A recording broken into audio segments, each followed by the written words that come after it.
सहनाववतु सहनौ भुनक्तु सह वीर्यं करवावहै तेजस्विनावधीतमस्तु मा विद्विषावहै। ओम शांति शांति शांति।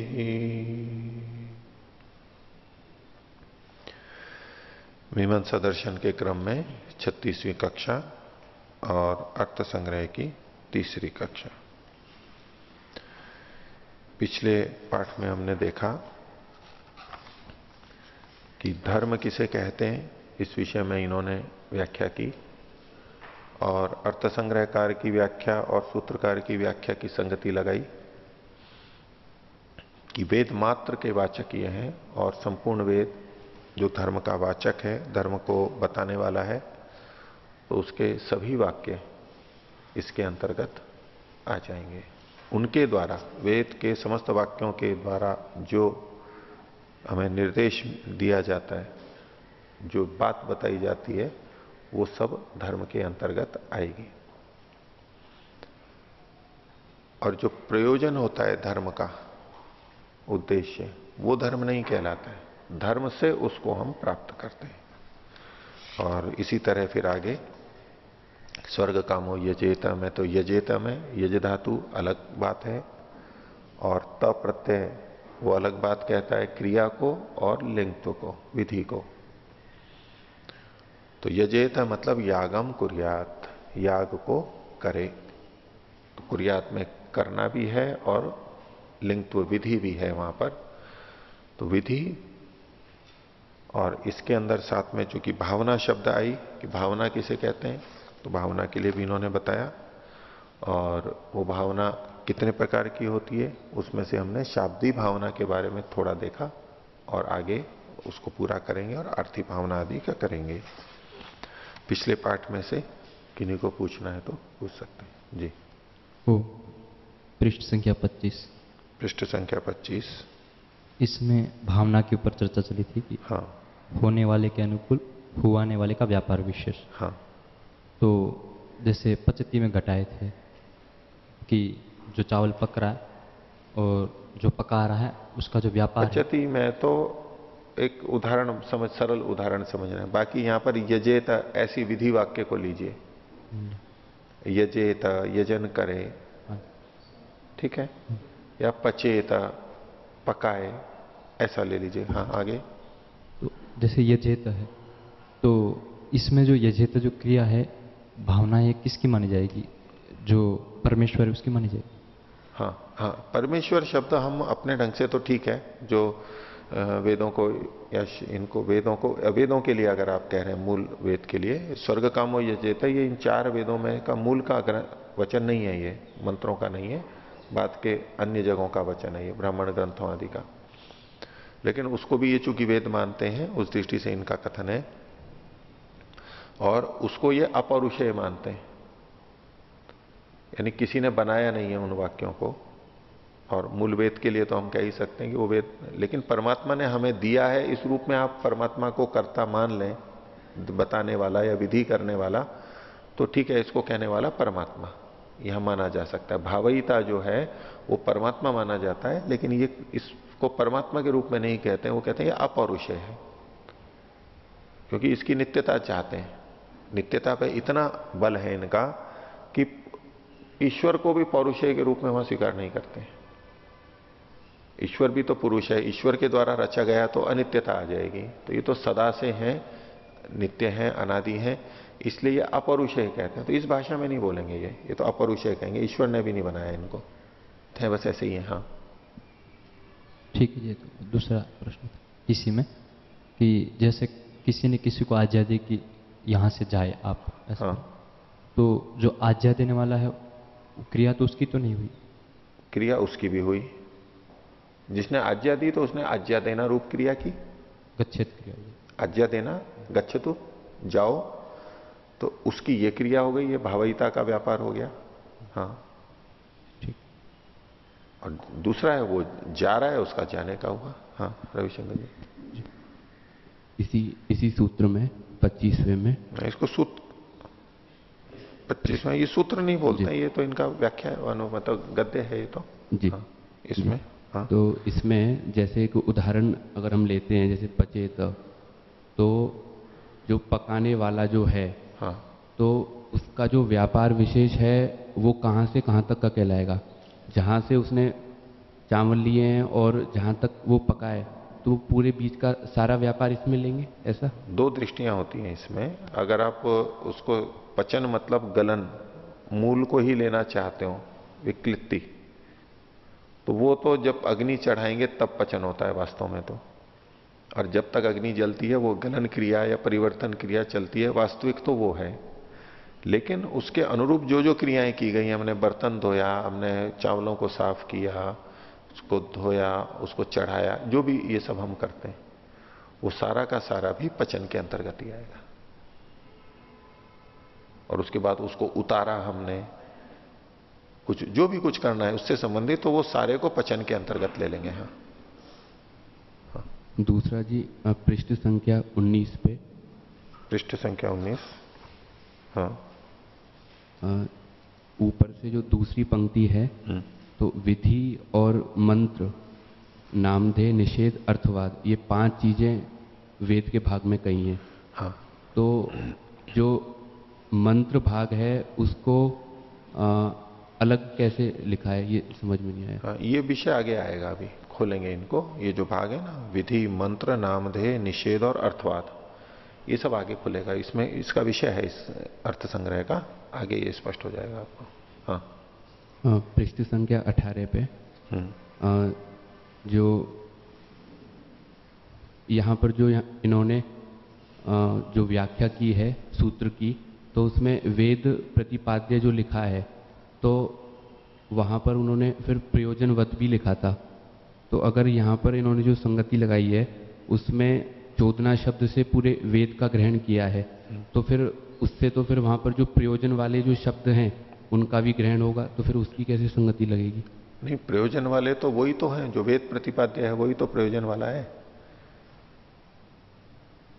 जिसका प्रयोजन, वेद में जो वाक्य दिए गए हैं उनका कुछ ना कुछ प्रयोजन है। वेद के द्वारा जिसको प्रतिपादित किया जा रहा है, जिस धर्म को, उसका कोई प्रयोजन है। प्रयोजनवत कौन है? धर्म। वेद के द्वारा किसको प्रतिपादित किया जा रहा है? धर्म को। प्रयोजन वाला कौन है? धर्म। और परोक्ष रूप से आप यूं परंपरा से कह देंगे वेद भी प्रयोजन वाला है, क्योंकि वेद जिसका उपदेश कर रहा है वो भी सब प्रयोजन है।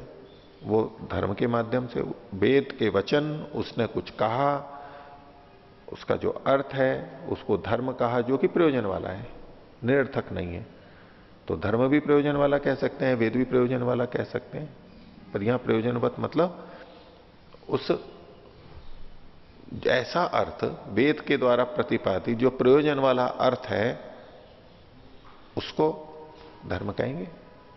धर्म प्रयोजन वाला है। हाँ? ये तो स्पष्ट है। हाँ। जैसे 19वें जो पृष्ठ पर जो 5 चीजें जो दी थी, इन 5 चीजों को उन्होंने इस चोदना शब्द में घटा करके कहा था कि ये इस तरह से घटेंगे और पूरे वेद को सम्मिलित करेंगे। हाँ। और जब दूसरी व्याख्या जो इन्होंने की थी उसमें वेद प्रतिपाद्य प्रयोजनवत लेकर के कहा था। और तो जो प्रयोजन जो है, जैसे स्वर्ग है, तो उस स्वर्ग को तो हम यहाँ पर जो मूल जो जैमिनी जी का जो मंत्र है, सूत्र है, तो उसमें तो उसको नहीं ले सकेंगे। लेंगे ना उसको भी, तो स्वर्ग को भी लेंगे, उसको भी लेंगे। प्रयोजनवत भी इसमें अंतर्भावित है। अर्थः धर्म, और धर्म कौन सा होता है वो वह व्याख्या में वहां पर किया ही गया था। जो हितकारक होता है, जो सार्थक होता है, कुछ ना कुछ प्रयोजन होता है उसका, वो उसमें जुड़ा हुआ ही है। तो फिर उसका वाक्य का कैसे बनेगा कि जो स्वर्ग से प्रतिपादित जो अर्थ है वो धर्म? स्वर्ग से प्रतिपाद्य अर्थ नहीं, वेद के द्वारा लक्षित स्वर्ग जिसका लक्ष्य है, स्वर्ग को लक्षित करके प्रयोजन को बताते हुए जो कुछ कथन किया गया कि ऐसा ऐसा करो, ठीक है। और बोलिए। आचार्य जी, जो भावना शब्द आया है तो ये केवल लिंग लकार के लिए प्रयोग करेंगे या सभी 10 लकारों में? नहीं, वो तो भावना तो सभी जगह आ जाएगी। लेकिन यहां चूंकि हमारा विषय ऐसा है इसलिए उस पर ही केंद्रित है ये, बाकी तो भावना तो सब जगह आ जाएगी। हाँ, अलग अलग ढंग से आ जाएगी। हाँ ओम आचार्य जी, पृष्ठ संख्या 27 17 है। 27 जो छठा है शाब्दिक भावना दिए है। हाँ, उसमें जो दूसरी पंक्ति है वहां से आगे फिर से एक बार। दूसरी पंक्ति, लिंग श्रवणे, लिंग के सुनने पर। लिंग क्या? जो विधि आदि है, यानी त प्रत्यय और उसमें जो लिंग भाग था विधि का, उसके सुनने पर, श्रवणे मतलब है सती सप्तमी, सुनने पर जिसने सुना है उसके मन में क्या आता है? अयम माम प्रवर्तयति। अयम मतलब वो जो बोलने वाला है, जिसने विधि की है। दो व्यक्ति हुए, एक विधि करने वाला, बोलने वाला, ऐसा करो, और एक जिसके लिए कहा गया कि ऐसा करो। तो जिसको करना है उसने सुना लिंग तो कि ये कह रहा है कि ऐसा करो, तो ऐसा करते हुए उसके मन में क्या आता है? अयम माम प्रवर्तयति, ये मुझको प्रेरित कर रहा है, प्रेरणा दे रहा है इस कर्म करने के लिए। ये कब होता है? लिंग श्रवणे, लिंग का श्रवण होने पर ही तो हमें पता लगता है कि ये मेरे को प्रेरित कर रहा है। अगर भाषा का प्रयोग किया है अथवा हम हाथ के संकेत आदि से भी किसी को प्रेरित करते हैं, उसको अभी छोड़ दीजिए। लेकिन जब वाक्य बोला है तो जब तक वो लिंग श्रवण नहीं होगा यजेत, तब तक उसको ये नहीं पता लगेगा कि ये मेरे को प्रेरित कर रहा है और किसके लिए कर रहा है। तो लिंग श्रवणे, लिंग का श्रवण होने पर अयम माम प्रवर्तयति, ये मुझे प्रेरित कर रहा है। ठीक है, ये मेरे को प्रेरित कर रहा है। ये कैसे प्रेरित कर रहा है, इसी को खोल रहे हैं। उसकी क्या प्रवृत्ति हो रही है कि मत प्रवृत्ति अनुकूल व्यापारवान अयम इति, मेरी प्रवृत्ति के अनुकूल, मैं जो करना चाह रहा था, मेरी प्रवृत्ति जो है, मेरा जो व्यापार है, उसके अनुकूल व्यापारवान है ये। पीछे हमने भावना में क्या देखा था? भवितुर भवनानुकूल। तो ये भवितु कौन है? मैं। मेरी प्रवृत्ति के अनुकूल, मेरे भवन के अनुकूल, भवितु भवनानुकूलो अयम व्यापारवान भावहितुर व्यापार विशेष, ये मेरे अनुकूल कुछ बोल रहा है। इति नियमेन प्रतीते है। लिंग श्रवणे अयम माम प्रवर्तयति, लिंग के सुनने पर ये मेरे को प्रेरित कर रहा है, ये कैसे पता लगता है? तो बोले ये अर्थ नियम से, लिंग से ही पता लगता है हमारे को। जब जब इस तरह का प्रयोग होगा यजेता, तो ऐसी प्रतीति होती है। वो भाषा का ऐसा ही संकेत, शब्द का अर्थ के साथ ऐसा ही संकेत बना हुआ है, प्रत्यय का जो संकेत बना हुआ है, हमारे को बोध है वो ऐसा ही है। तो जब जब उसको सुनते हैं तो यही हमें बोध होता है। और कोई?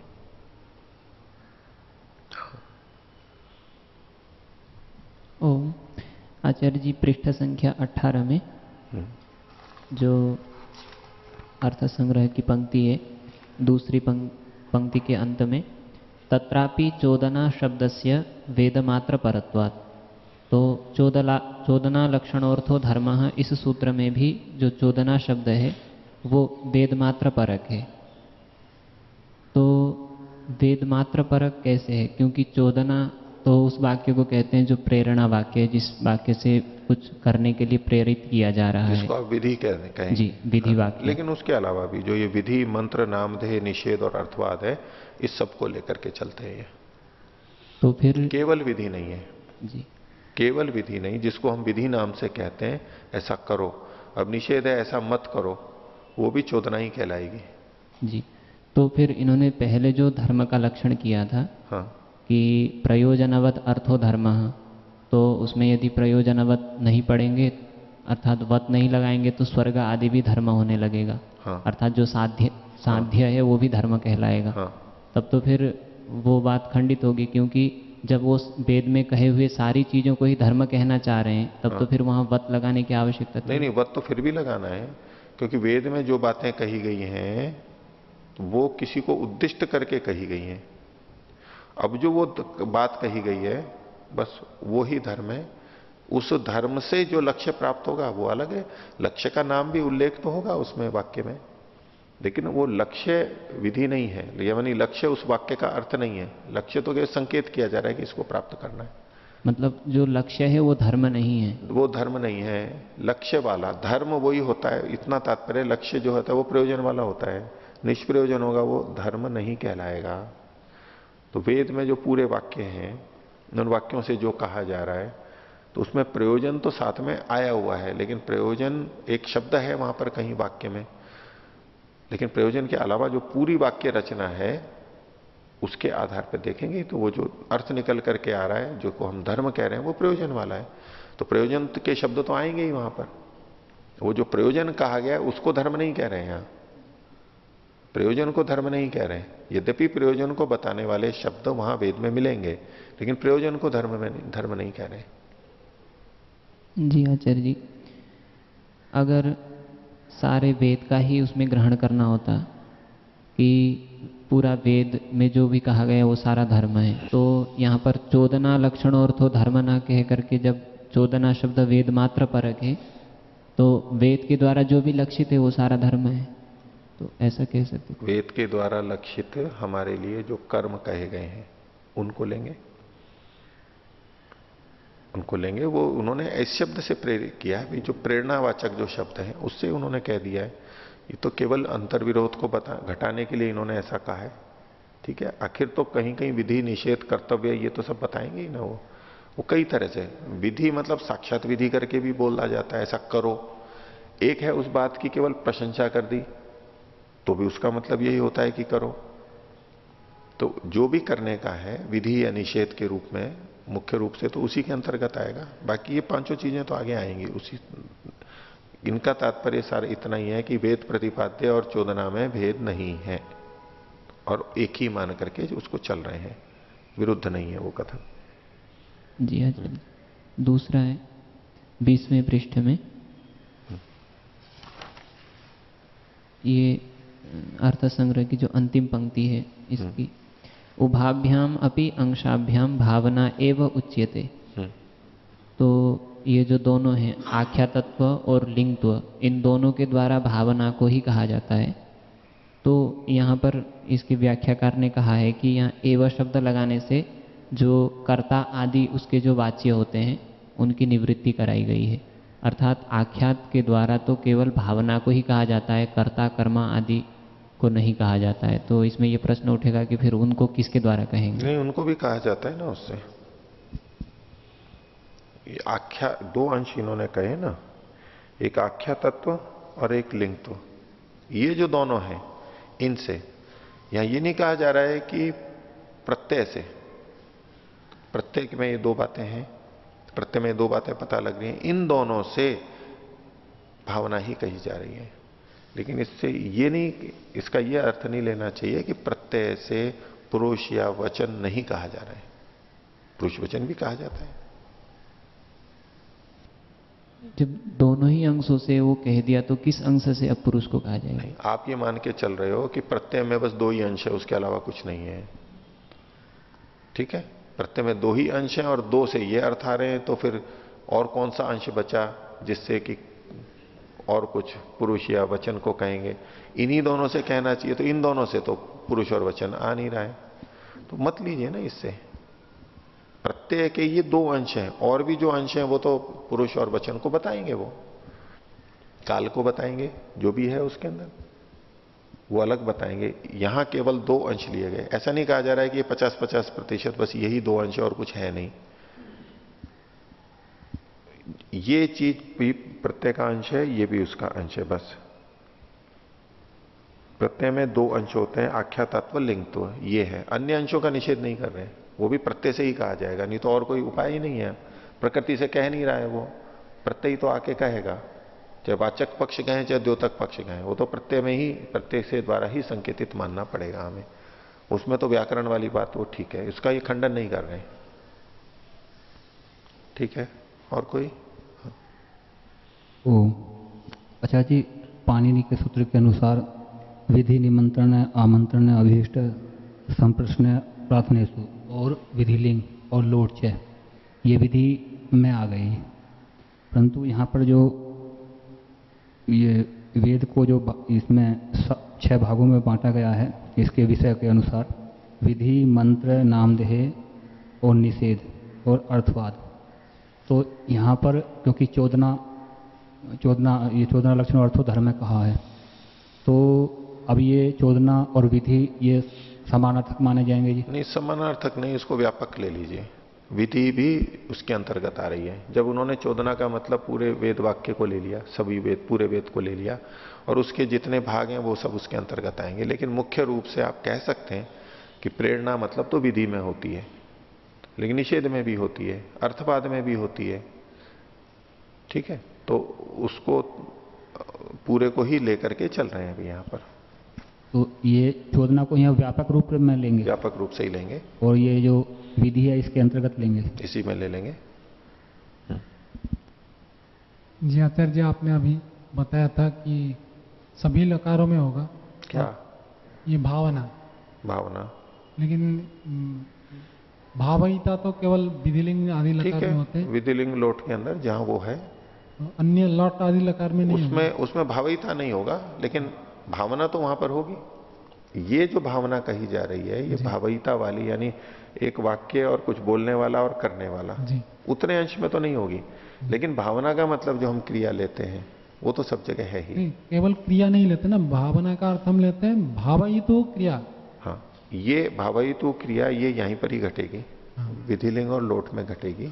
ये वाली जो भावना है, लक्षण है, ये केवल विधि में घटेगी, लेकिन वैसे भावना तो सब जगह है। ठीक है।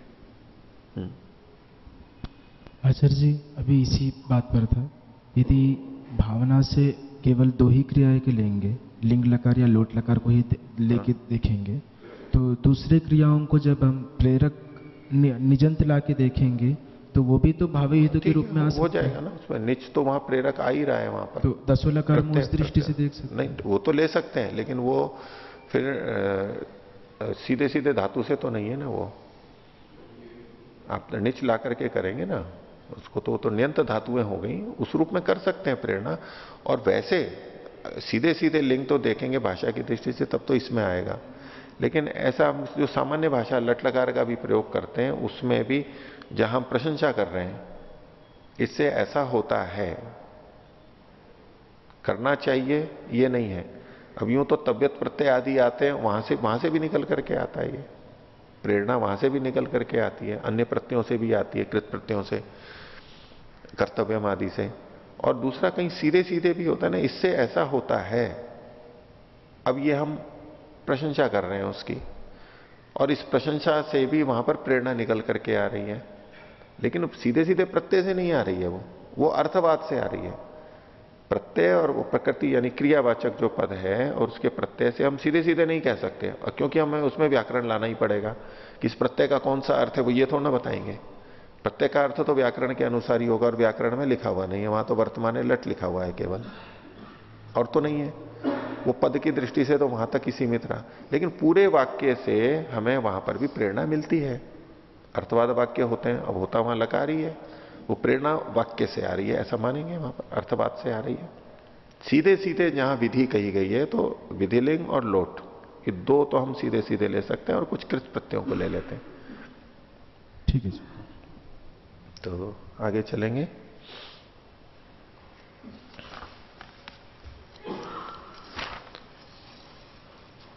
अर्थ संग्रह के ये छठी संख्या का जो अनुच्छेद है, यहां इसमें हमने शाब्दी भावना का प्रसंग चल रहा था। तो शाब्दी भावना क्या होती है? पुरुष की प्रवृत्ति के अनुकूल, पुरुष प्रवृत्ति अनुकूलो भावयितुर व्यापार विशेषा शाब्दी भावना। और शाब्दी भावना किससे पता लगती है? लिंग तो से पता लगती है, लिंग अंश से। तो अब इसमें आगे कह रहे हैं कि ये वाक्य तो लौकिक भी होते हैं और अलौकिक भी होती है, पौरुषेय भी होते हैं, अपौरुषेय भी होते हैं। तो वहां पर ये शाब्दी भावना कहां रहती है? तो उसके लिए नीचे कहा सच व्यापार विशेषो। ये जो व्यापार विशेष कौन सा है? भावयितुर व्यापार विशेष। भावयिता का जो व्यापार विशेष है, जिसको इन्होंने शाब्दी भावना कहा है, वो कहां रहती है? लौकिक वाक्य पुरुष निष्ठो अभिप्राय विशेष। ये लौकिक वाक्य में, यानी जो पुरुष के द्वारा बनाया गया वाक्य है, सांसारिक वाक्य है, निर्मित वाक्य है, उसमें पुरुष में निष्ठ एक अभिप्राय विशेष है। पुरुष कौन? जो उसको बोलने वाला है, उस वाक्य को बोलने वाला है, उसमें रहने वाला एक अभिप्राय विशेष है। उसका क्या अभिप्राय? ये ऐसा करे। ये जो अभिप्राय विशेष है, इसको भी शाब्दी भावना कहा गया है। लेकिन ये पुरुष में भी निष्ठ होती है।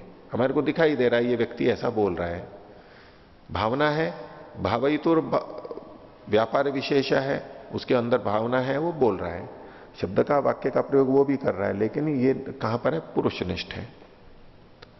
और वैदिक वाक्य तो पुरुष अभावात लिंगादि शब्द निष्ठ एवं। और वैदिक वाक्यों में चूंकि उसका रचयिता कोई पुरुष नहीं है, वो उसको अपरुषेय मानते हैं, इसलिए पुरुष का अभाव होने से लिंगादि शब्द में निष्ठ ही होती है।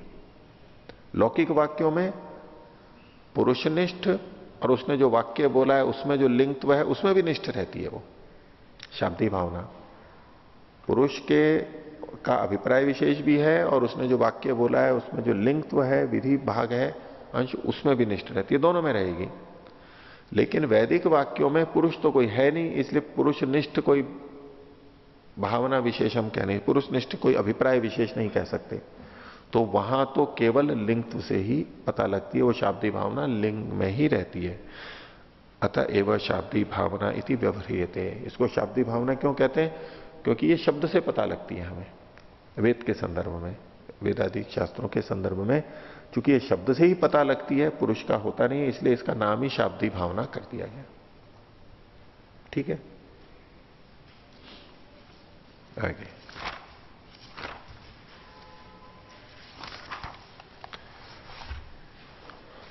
पृष्ठ संख्या 33 ही है, छठा वाला, सातवां वाला भाग। तो साचा भावना, भावना भा कर लीजिए उसको।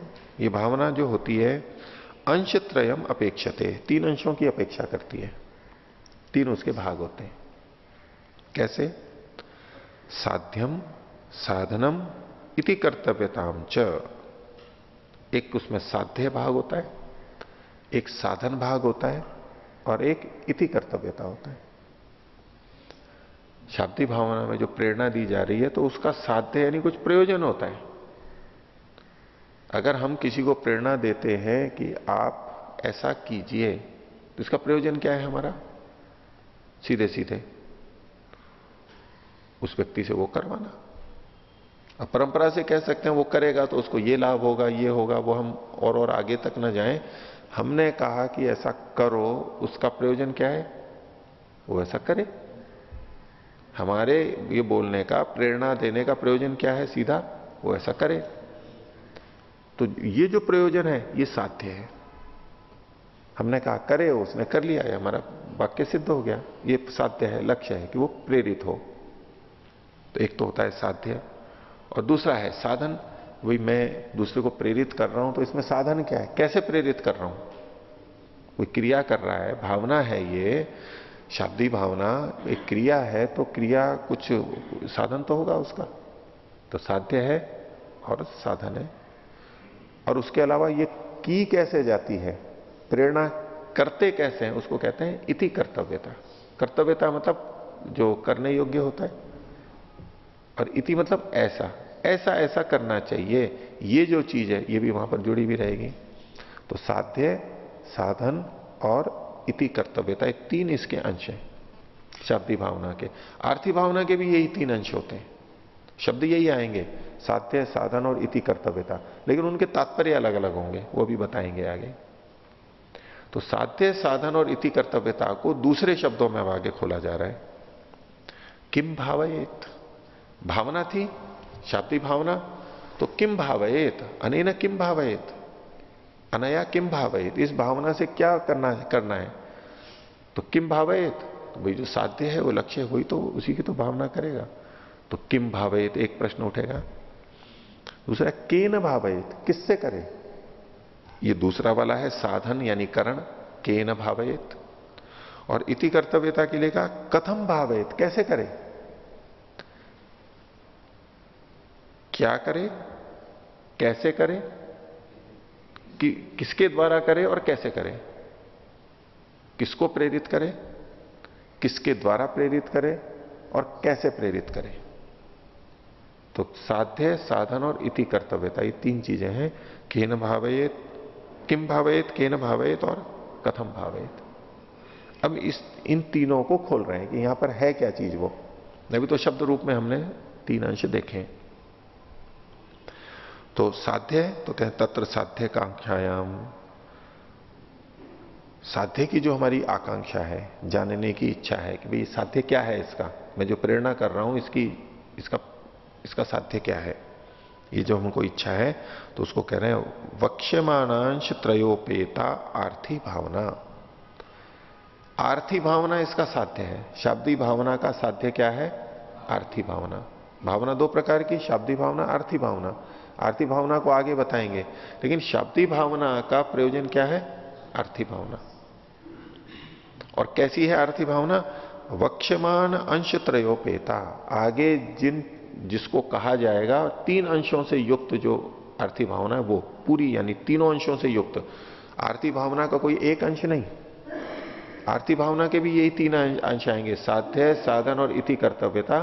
तो उन तीनों से युक्त जो आर्थी भावना है, एक अंश वाली नहीं, तीनों अंशों से युक्त जो आर्थी भावना है वो शाब्दी भावना का साध्य है।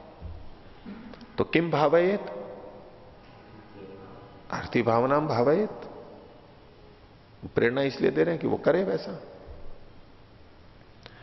तो आर्थी भावना साध्यत्वेन अन्विता, अन्वेति, आर्थी भावना यहां साध्य के रूप में अन्वित हो जाती है, जुड़ जाती है। कैसे साथ में जुड़ जाती है? एक प्रत्यय गम्यत्वेन समानाभिधान श्रुते है। एक प्रत्यय के द्वारा ही जिसको जाना जा रहा है, यानी शाब्दी भावना को भी जिस प्रत्यय से जाना जा रहा था उसी प्रत्यय से आर्थी भावना को भी जाना जा रहा है। एक ही प्रत्यय से जात होने के कारण से समानाभिधान श्रुते, समान अभिधान की श्रुति होती है। समान शाब्दी भावना के साथ आर्थी भावना भी गृहीत हो जाती है। यजेत जब हम यहां कह रहे हैं तो यहीं उसी शब्द से शाब्दी भावना भी पता लगती है, आर्थी भावना भी पता लगती है। तो ये एक प्रत्यय से ही जानी जा रही है, यानी समान प्रत्यय से जानी जा रही है और समान अभिधान की यहां पर श्रुति हो रही है, एक से ही। आगे संख्यादि नाम एक प्रत्यय गम्यत्वेपि अयोग्यत्वात् न साध्यत्वेन अन्वयः। अब उस प्रत्यय के द्वारा तो संख्या आदि का भी ग्रहण होता है, जैसा ये दिलीप जी पूछ रहे थे, यजेत। अब यहां पर एक वचन है तो संख्या है और पुरुष का पता लग जाता है, या तो काल का कहीं पता लगता है। तो ये जो अतिरिक्त चीजें उस प्रत्यय से पता लगती हैं वो भी वहीं से है। तो संख्यादीनाम एक प्रत्यय गम्यत्वे भी, उसी समान प्रत्यय से जाना जाने वाला होने पर भी उसी से ही जाना जाती है, तो भी अयोग्यत्वात् न साध्यत्वेन अन्वय, उसका भावना के साध्य के रूप में कथन नहीं होता है, क्योंकि वो साध्य के रूप में अयोग्य है। साध्य है आर्थी भावना, बस वो कौन करेगा? वो एक व्यक्ति करेगा, सामने वाला करेगा, ये तो ठीक है, लेकिन इसको प्रत्यय का अर्थ होते हुए भी साध्य के रूप में नहीं कहा जाता है, क्योंकि वो उसके के लिए समर्थ नहीं होता है। ये हुआ साध्य। दूसरा है साधन की आकांक्षा होगी, भी साधन कौन है? तो साधन आकांक्षायाम लिंगादि ज्ञानम करणत्वेन अन्वेति। लिंग आदि का ज्ञान, विधिलिंग, लोट या तो विधि आदि का ज्ञान करणत्व के रूप में साथ में रहता है कि हमें जो शाब्दी भावना करनी है तो किससे करेंगे? किससे करेंगे? इस प्रत्यय से ही करेंगे। प्रत्यय में भी जो लिंगत्वांश है उसी से करेंगे, यही उसका साधन है, उसी के माध्यम से बात कही जाएगी। तो लिंगादि ज्ञानम करणत्वेन अन्वेति, वो कर्ण के रूप में वहां पर हो जाता है। तो लिंगादि ज्ञान का कर्णत्व होता है, ये तो इन्होंने बात कही। अब कर्ण तो 2 तरह से हो सकता है, उत्पन्न करने वाला और अभिव्यक्त करने वाला। तो यहां पर क्या हो रहा है? ये लिंग कर्ण के रूप में है तो वो उत्पन्न कर रहा है, या शाब्दी भावना को उत्पन्न कर रहा है, या तो अभिव्यक्त कर रहा है। इसको स्पष्ट करने के लिए उन्होंने कहा आगे तस्य च करणत्वम। तस्य का मतलब ये जो लिंगादि का ज्ञान करणत्व के रूप में है, तो ये जो लिंगादि का ज्ञान है, ये इसका जो करणत्व है, ये न भावनोत्पादकत्वेन, भावना यानी शाब्दी भावना के उत्पन्न करने के रूप में नहीं है कि ये प्रत्यय आकर के शाब्दी भावना को नए सिरे से उत्पन्न कर रहा है। इसका मतलब यह है कि वो शाब्दी भावना को प्रकट कर रहा है। अर्थ तो वहां पहले से था, यजेत में, लिंग तो में, तो उसको नया उत्पन्न नहीं कर रहा है, ये इसको अभिव्यक्त कर रहा है। इसलिए इन्होंने कहा ये जो करणत्व है ये भावना के उत्पादक के रूप में नहीं है। क्यों नहीं है भावना के उत्पादक के रूप में? तत्पूर्वम अपनी तस्या शब्दे सत्वाद, शाब्दी भावना के शब्द में पहले से होने के कारण से। जब वो शब्द है तो शाब्दी भावना उसमें पहले से विद्यमान है, वो तो पहले से थी, इसने केवल उसको प्रकट किया है। आगे, किंतु भावना ज्ञापकत्वेन शब्द भावना भाव्य निर्वर्तकत्वेन वा, इसका करणत्व भावना के उत्पादक के रूप में तो नहीं है क्योंकि वो पहले से थी। फिर किस रूप में है? तो किंतु करके का भावना ज्ञापकत्वेन, शाब्दी भावना को जनाने के रूप में करणत्व है इसका। शाब्दी भावना को जनाने के रूप में करणत्व है किसका? लिंग का। इसको व्याकरण की भाषा में कहते हैं द्योतक पक्ष। उसको केवल प्रकाशित कर रहा है, उत्पन्न नहीं कर रहा है। तो भावना ज्ञापकत्वेन, एक तो ये बात हुई। दूसरी बात और कह रहे हैं, शब्द भावना भाव्य निर्वर्तकत्वेन वा, शब्द की जो भावना है, ठीक है, शब्द भावना मतलब शाब्दी भावना, शब्द भावना का जो भाव्य है, भाव्य मतलब साध्य है। शब्द भावना क्या थी कि वो करे ऐसा, और उसका साध्य कौन है, भाव्य कौन है? आर्थी भावना। पीछे जो शाब्दी भावना का साध्य क्या बताया था? आर्थी भावना को। शब्द भावना भाव्य, शाब्दी भावना से जो उत्पन्न होने वाली है जो साध्य है, यानी तो आर्थी भावना साध्य, और उस साध्य के निर्वर्तकत्व ना, उसकी उत्पत्ति की दृष्टि से तो मान सकते हैं, क्योंकि साध्य की उत्पत्ति आर्थी भावना की उत्पत्ति के रूप में तो मान सकते हैं, क्योंकि जो आर्थी भावना है वो क्रिया रूप है, और वो तो जब व्यक्ति करेगा तब पहली बार ही उत्पन्न होगी, वो अभिव्यक्त नहीं हुई है। करने वाला जो क्रिया कर रहा है वो अभिव्यक्त नहीं कर रहा है पहले से विद्यमान क्रिया को, वो तो नई क्रिया कर रहा है, नई उत्पन्न हो रही है। तो भावना के तो ज्ञापकत्व के रूप में होगी, अथवा शाब्दी भावना के साध्य के निर्वर्तक के रूप में भी इसको हम कह सकते हैं। ये परंपरा से थोड़ा आगे जाके बोलेंगे तो शाब्दी भावना को उत्पन्न करेगा लिंग, और शाब्दी भावना का जो भाव्य यानी साध्य है आर्थी भावना, उसको उत्पन्न करेगा। ये आर्थी भावना को उत्पन्न करेगा, शाब्दी भावना को अभिव्यक्त करेगा, शाब्दी भावना को अभिव्यक्त करेगा। आर्थी भावना जो कि शाब्दी भावना का भाव्य है, साध्य है, उसका तो निर्वर्तक होगा, वो उत्पन्न करने वाला होगा। तो इसके तीन अंशों को हमने देखा शाब्दी भावना के, उसमें साध्य, साधन और इति कर्तव्यता। उसमें साध्य और साधन के बारे में तो बता दिया, अब इति कर्तव्यता को बता रहे। इति कर्तव्यता के लिए क्या शब्द है? कथम भावेत, ये भावना करे कैसे। तो उसके लिए अंतिम पंक्ति गई, इति कर्तव्यता कांक्षायाम। जब इति कर्तव्यता की आकांक्षा हो, वो कैसे करे, क्या है इति कर्तव्यता? तो अर्थवाद जाप्य प्राशास्त्यम इति कर्तव्यतात्वेन अन्वेति। अर्थवाद के द्वारा जो जाप्य यानी बताने वाला प्राशस्त्य है, प्रशंसा है, श्रेष्ठता है, वो इति कर्तव्यता के रूप में साथ में अन्वित होता है। जब हम किसी को कहेंगे ऐसा करो, ऐसा करो, तो ये जो हम प्रेरणा देना चाहते हैं उसके सहायक के रूप में क्या करेंगे, कैसे करेंगे प्रेरणा? केवल यूं कह देंगे करो तो करने लग जाएगा? उसको लाभ बताएंगे, उस कार्य की प्रशंसा बताएंगे, ये इति कर्तव्यता है। अब कभी भी हम किसी को प्रेरित कब कर पाते हैं? जब हम उसके लाभ बताएंगे, तभी तो प्रेरित कर पाते हैं हम। अथवा लाभ भी नहीं बता रहे हैं, वैसे ही हम उसको प्रेरित कर रहे हैं बल से, डंडे से, वो एक अलग चीज है।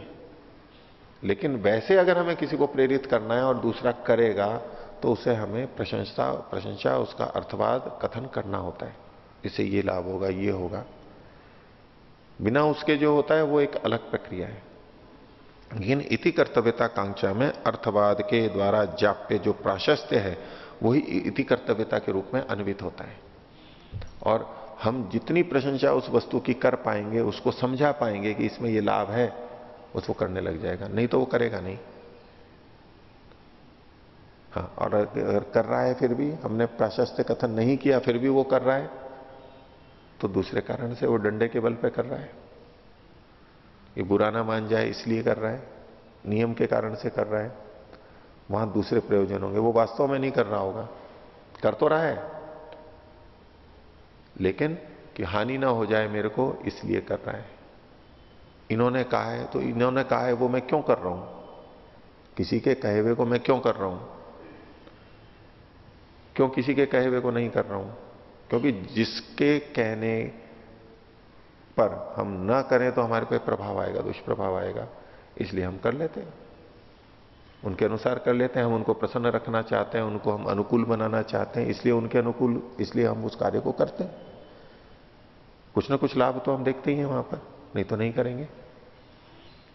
और हमारी बिल्कुल इच्छा नहीं है, करवाने वाले के प्रति आदर भी नहीं है, तो भी करते हैं केवल डंडे के बल पर।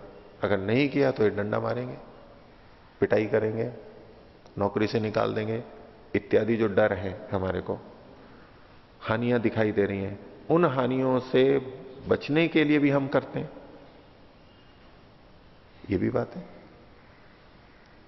तो किसी भी तरह से ये हो रहा है, लेकिन जहां पर ये प्रेरणा शास्त्रीय प्रेरणा मात्र है वहां तो प्राशस्त्य कथन आना ही चाहिए। और वास्तव में हम तभी कर पाते हैं जब प्राशस्त्य कथन हमारे को हो जाता है, हमारे को कोई समझा देता है इसमें लाभ है तो फिर हम करने ही लगते हैं। इसमें पीछे एक बात आई थी,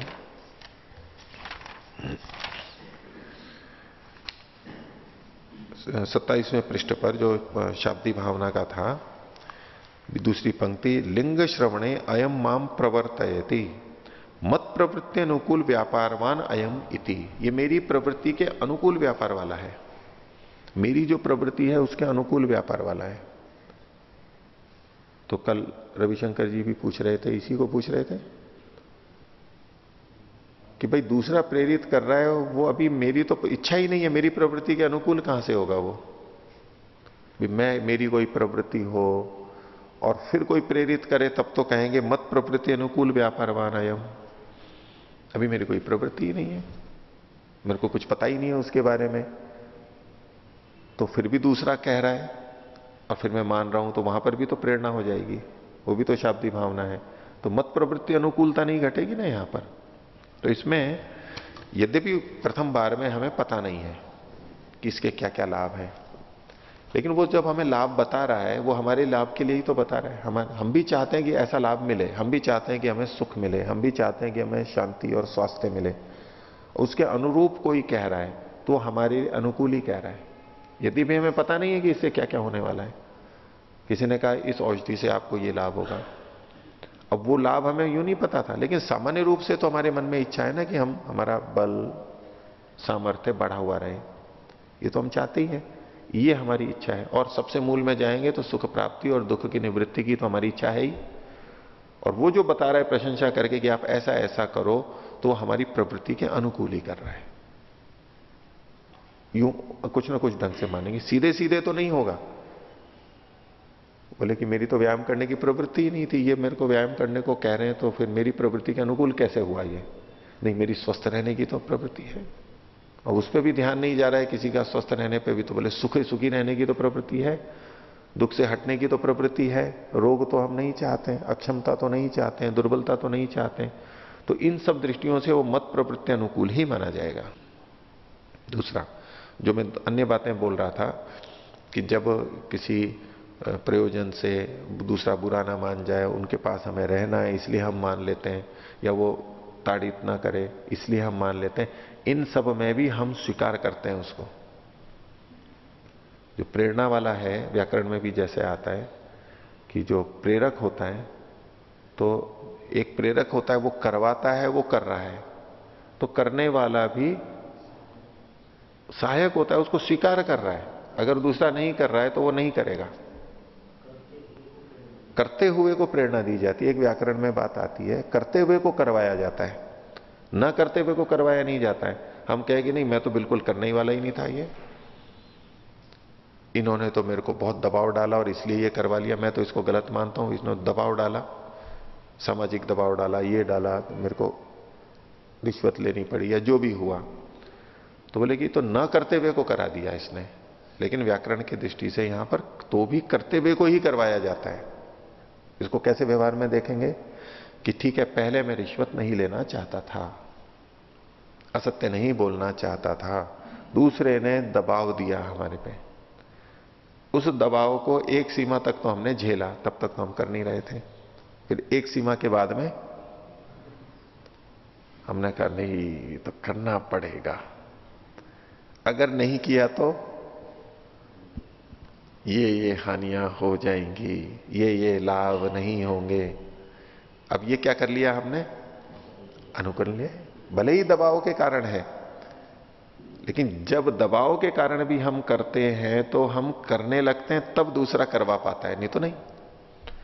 उसके कितने भी दबाव के बाद यदि हम स्वयं स्वीकार नहीं करते हैं तो हम कभी भी नहीं करेंगे। जब जब दूसरा करवा रहा है और हम कर रहे हैं, सही या गलत कुछ भी, तब तब हम कर रहे हैं, हमने स्वीकृति कर लिया, अपने आप को मना लिया कि नहीं ये तो करना ही पड़ेगा, इनसे ये लाभ लेना है तो ये हमें करना होगा। तो हम, हमारी प्रवृत्ति उस तरफ बन जाती है और हमारी प्रवृत्ति के अनुकूल वो कर रहा है, क्योंकि हम चाहते हैं कि यहां पर रहें, इसके साथ में रहें, इससे लाभ उठाएं, तब वो उसके अनुकूल ही हम कर रहे हैं कार्य को। क्योंकि उसके, हमारी इच्छा के विपरीत होते हुए भी जो हम कर रहे हैं, उससे हमें दूसरी अनुकूलता उत्पन्न हो रही है, तो हमारी प्रवृत्ति की अनुकूलता से ही हो, करते हुए को करवाया जाता है। इस रूप से हम देखेंगे, नहीं तो मोटे रूप से देखेंगे तो लगेगा कि नहीं, हम तो बिल्कुल नहीं करना चाहते थे, इन्होंने करवाया जबरदस्ती, तो मेरी इच्छा नहीं थी, ऊपर से इच्छा नहीं थी, लेकिन फिर भी हमने मान लिया किसी भी स्तर पे जाके दबाव के कारण से। तो ऐसा ही यहां पर भी सब जगह लगेगा। ठीक है, तो इति कर्तव्यता क्या होगी इसकी, कि अर्थवाद के द्वारा जाप्य प्राशस्त्य, यहां पर इति कर्तव्यता है। तो शाब्दिक भावना में साध्य, साधन और इति कर्तव्यता। किम भावयेत, केन भावयेत, कथम भावयेत। साध्य हो गया आर्थी भावना, तीनों अंशों से युक्त। केन हो गया वो लिंगंश, लिंगादि का ज्ञान, ये कर्णत्व हो गया। और इति कर्तव्यता होगी प्राशस्त्य आदि को बता। हाँ, आगे देखिए, अब है आर्थी भावना, पृष्ठ संख्या 38। आर्थी भावना, आर्थी भावना क्या है? तो देखिए, प्रयोजनेच्छा जनित क्रिया विषय व्यापार आर्थी भावना। प्रयोजन इच्छा से, प्रयोजन की इच्छा से जनित यानी उत्पन्न। प्रयोजन मतलब जो हमारा लक्ष्य है उसको प्राप्त करना चाहते हैं, तो प्रयोजन की इच्छा से उत्पन्न क्रिया विषय व्यापार है। क्रिया से संबंधित जो व्यापार है, क्रिया का मतलब है यहां पर उदाहरण में ले लीजिए याग। प्रयोजन इच्छा जनित में प्रयोजन को ले लीजिए स्वर्ग, स्वर्ग की इच्छा से उत्पन्न प्रयोजन इच्छा जनित क्रिया, क्रिया का मतलब है यहां पर याग। और उससे संबंधित व्यापार, किसका व्यापार? पुरुष का, जो पुरुष वस्तुओं को लाता है, धोता है, करता है, आहुति देता है, ये जो हमारे व्यापार हैं। क्रिया तो हो गई याग, और उस याग के लिए जो हमारे अंदर शरीर में जो व्यापार हो रहा है, गतियां हो रही हैं, वो व्यापार है। तो क्रिया से संबंधित जो व्यापार है वो आर्थी भावना कहलाता है। किसी लक्ष्य को ध्यान में रख करके जो क्रिया हमें संपादित करनी है उसके अनुरूप जो हम करते हैं, उठाना, लेना, देना, इसको आर्थी भावना कहते हैं। हो गया? बोलना भी हो सकता है, पहले जो दूसरे ने बोला वो एक अलग चीज थी, वो शाब्दिक भावना के रूप में हमने लिया था। लेकिन अब जो उस क्रिया को, लक्ष्य से संबंधित जो सीधी क्रिया है, याग आदि, उसको करने के लिए जो हमारे में सीधे व्यापार हो रहे हैं वो अर्थी भावना कहलाएगा। चावल पकने हैं, पकने के अनुरूप क्रिया किसमें होनी है? चावल में। उस चावल को पकाने के लिए जो जो चीजें हम कर रहे हैं, उसको धोना, लकड़ी लगाना या गर्मी देना, जला, जो भी कुछ हम कर रहे हैं, पुरुष में जो क्रिया हो रही है, ये अर्थी भावना कहलाएगी। तो प्रयोजन इच्छा जनित क्रिया विषय व्यापार है आर्थी भावना। आगे सच आख्यातत्वांशेन उच्यते, ये भी आख्यात के, ये आख्यात अंश से कही जा रही है। प्रत्यय का जो आख्यात अंश है उससे कही जा रही है। ये क्रिया सामान्य है। आख्यात सामान्य से व्यापार वाचित्वात्, जो आख्यात सामान्य है उसको वो व्यापार का वाची होता है। जो आख्यात सब लकारों में आ रहा है, सब इन प्रत्ययों में आ रहा है, वो व्यापारवाची है। वो कोई भी व्यापार हो, अलग अलग तरह के व्यापार, वो कौन सा व्यापार है वो तो स्थिति के अनुसार देखा जाएगा, लेकिन जो भी व्यापार है वो सब इसके अंतर्गत आ जाएगा। ये है आर्थी भावना। आगे कह रहे हैं आर्थी भावनाया अंशत्रयम, उसके भी 3 भाग हैं जैसे शाब्दी भावना के थे। तो सापी अंशत्रयम अपेक्षते, 3 अंश की अपेक्षा तो वहां पर भी है। कौन कौन से? साध्यम साधनम इति कर्तव्यताम च, साध्य साधन और इति कर्तव्यता। इसको वही शब्द बोले यहां पर भी, किम भावयेत, यह है साध्य का कथन। साधन का है केन भावयेत, और इति कर्तव्यता के लिए है कथम भावयेत। ये जो के तो वहां भी थे और यहां पर भी है, लेकिन वहां साध्य अलग था, यहां साध्य अलग होगा। वहां साधन अलग था, शाब्दी भावना में साधन अलग था, आरती भावना में साधन अलग है, और शाब्दी भावना की इति कर्तव्यता अलग है, इसकी इति कर्तव्यता अलग है। शब्द वही है लेकिन अलग अलग है। क्या है वो बता रहे। तत्र साध्य कांक्षायाम स्वर्गादि फलम साध्यत्वेन अन्वेति। आर्थी भावना का साध्य क्या है? स्वर्ग। ये जो क्रियाएं कर रहा है उसका प्रयोजन क्या है? साध्य क्या है? स्वर्ग की प्राप्ति, सुख की प्राप्ति, ये हो गया इसका साध्य। तो किम भावयेत, इस क्रिया से किसको प्राप्त करेगा? स्वर्ग को प्राप्त करेगा, सुख को प्राप्त करेगा। और साधन की आकांक्षा में, साधनाकांक्षायाम यागादि करणत्वेन अन्वेति, तो उसका साधन क्या है? ये जो यागादि कर्म है ये इसका साधन है, इसके द्वारा करेगा, साध्य को प्राप्त करेगा। और इति कर्तव्यता कांक्षायाम कैसे करेगा? तो कहा प्रयाजाद्यंग जातम इति कर्तव्यतात्वेन अन्वेति। प्रयाज आदि जो पूरा अंग समूह है, अंग जाता मतलब अंग समूह है, छोटी छोटी क्रियाएं हैं, उन सब को इति कर्तव्यता के रूप में ग्रहण करते हैं, समन्वित करते हैं। जैसे एक होता है मुख्य याग, मुख्य आहुतियां दी जाती हैं, उससे पहले भी कुछ याग किए जाते हैं और क्रियाएं की जाती हैं। जो पहले याग किया जाता है मुख्य से, उसको प्रयाज बोलते हैं, और मुख्य के बाद में जो किया जाता है उसको अनुयाज कहते हैं। अनु मतलब पीछे पीछे, बाद में, अनुसरण जैसे पीछे चलना है, प्र मतलब पहले उसके। तो ये मुख्य से अतिरिक्त जो क्रियाएं की जा रही हैं ये इति कर्तव्यता है। भाई कैसे करें? रोटी पकानी है, अब रोटी पकाने में रोटी को सीधे सीधे पकाना तवे पे, ये तो हो गया मुख्य कर्म। अब इसके लिए प्रयाज क्या होगा? पूर्व की क्रिया क्या होगी? आटा छानना होगा, या गेहूं पीसना होगा, आटा छानना होगा, उसको उसनना होगा, लोहे बनाने होंगे, बेलना होगा। ये जो सारी पहले की क्रियाएं हैं ये मुख्य से अलग प्रयाज के रूप में आ गई, शुरू की क्रियाएं हैं। ये इति कर्तव्यता के में कथन आएगा। यद्यपि एक दृष्टि से देखेंगे तो ये सारा पचन के अंतर्गत आएगा, व्यापक रूप से देखें तो, लेकिन मुख्य रूप से जब देखेंगे तो मुख्य क्रिया पचन तवे पे पच रहा है, उससे पहले की जो चीजें वो प्रयाज की तरह से मानी जाएंगी, पूर्ववर्ती क्रियाएं। और रोटी के पकने के बाद, फूलने के बाद, फिर उसको उतारा, उतारने के बाद उसकी हवा निकाली, उसमें घी लगाया, इत्यादि जो कुछ और कर रहे हैं, लपेट के रखा, मोड़ के रखा, ये क्या है? बाद की चीजें हैं, जबकि वो रोटी पकने के अंतर्गत ही आ रही है वैसे तो, लेकिन वो बाद की हो गई। तो ये इति कर्तव्यता के अंतर्गत आते हैं। तो ये आर्थी भावना का हुआ। और अब देखिए इसमें अगला वाला 10वां 47वां पृष्ठ नया, उससे आगे का विषय कह रहे हैं कि अथा को वेद इति चेत, कोई कहे कि ये वेद क्या है? तो उच्यते, बोले अपौरुषेयम वाक्यम वेद, ऐसा वाक्य जो पुरुष निर्मित नहीं है, अपौरुषेय है, उसको हम यहां पर वेद शब्द से कह रहे हैं। ये इन सबको अपौरुषेय मानते हैं। और ये वेद कैसा है? सच विधि मंत्र नामधेय निषेधार्थवाद भेदात पंचविधा। वेद के इन्होंने इनकी दृष्टि से जो कैसे भेद किए हैं, ये 5 तरह से भेद किए हैं। है वही वेद, लेकिन उनके 5 प्रकार, वाक्यों के रचना और उनके भेद की दृष्टि से 5 प्रकार किए हैं। उसमें नाम बता दिए, विधि 1, मंत्र 2, नामधेय 3, निषेध 4 और अर्थवाद ये 5वां। इन भेदों से ये 5 प्रकार के होते हैं।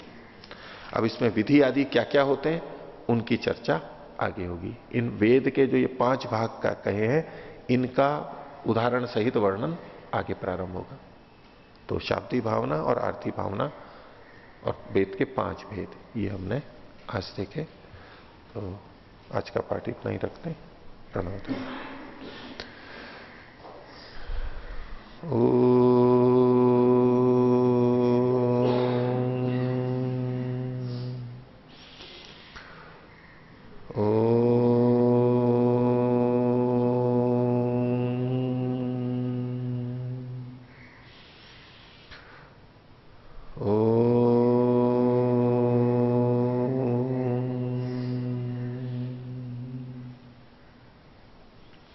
सभी को सादर अभिवादन। ओम शांति।